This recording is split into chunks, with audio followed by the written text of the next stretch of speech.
There's a good chance the return of the Chevrolet Trailblazer nameplate will be a much bigger deal. Instead, have to wait a year to finally test and evaluate it. Sitting between the small Chevy Trax and the larger Equinox, the 2022 Chevrolet Trailblazer is one of the newest entrants to the growing class of subcompact crossover SUVs. Also surprised by the results.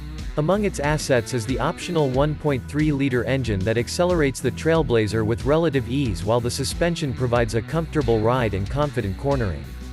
To add to the appeal, the interior is attractively styled and equipped with technological features. There's also a decent amount of rear seats and cargo space. The Trailblazer manages to stand out from the crowd, too, with an aggressive styling like the Camaro. The 2022 Chevrolet Trailblazer is a major upgrade over the aging Chevy Trax and is the best choice among other top extra small SUVs like the Buick Encore GX, Hyundai Kona and Mazda CX-30. Check out our expert ratings below for an in-depth understanding of performance, comfort, and others. How the Trailblazer drives. Tested the Trailblazer in the active trim level, which has an upgraded 1.3-liter engine. With it, the Trailblazer is surprisingly adept at driving through day-to-day traffic, even if its tested 0-60 mph acceleration in 9.4 seconds falls short of the speed of rival SUVs with upgraded engines. The 9-speed automatic transmission keeps the little engine in the right place during acceleration, but wish it was a little faster to downshift when it had to go through it. Not hooked on the brake pedal on the Trailblazer. It's too sensitive, so it's hard to be smooth when slowing down. The active trim level has tires that are biased off-road, and lacks the grip to stop the Trailblazer as fast as some of its competitors. Nimble handling isn't a strength for the Trailblazer either, but fairly accurate steering ensures driver confidence on most roads. As comfortable as the Trailblazer is, the Trailblazer has a comfortable ride for a small SUV, especially at highway speeds. The front seats feel a little hard at first, but after a few hours they remain comfortable and supportive. Around town, you'll feel squeamish when driving on rough roads, but the Trailblazer never hits potholes or feels too stiff.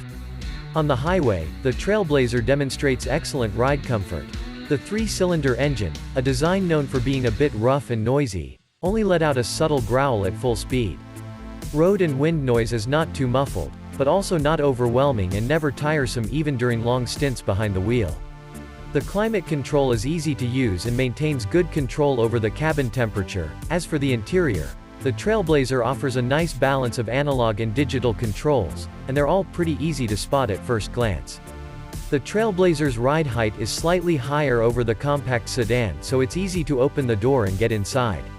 Even taller rear passengers don't need to use gymnastics to get inside.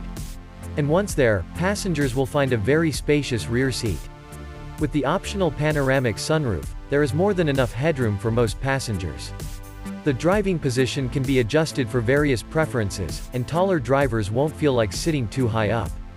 While the Trailblazer features a slightly trimmed roofline, visibility isn't sacrificed in the name of style like on the Mazda CX-30. The available high-definition backup camera works well even in low light. How does it work? Unlike most other vehicles in its class, the Trailblazer cannot be had with an integrated navigation system. That means having to use a smartphone app. Thankfully, wireless connectivity is standard for Apple CarPlay and Android Auto, and both work great with the Trailblazer's attractive touchscreen. The test vehicle comes with a technology package that includes a larger 8-inch touchscreen than the standard 7-inch version and a good-sounding 7-speaker Bose audio system. USB-A and USB-C ports are standard for front passengers and optional for rear passengers.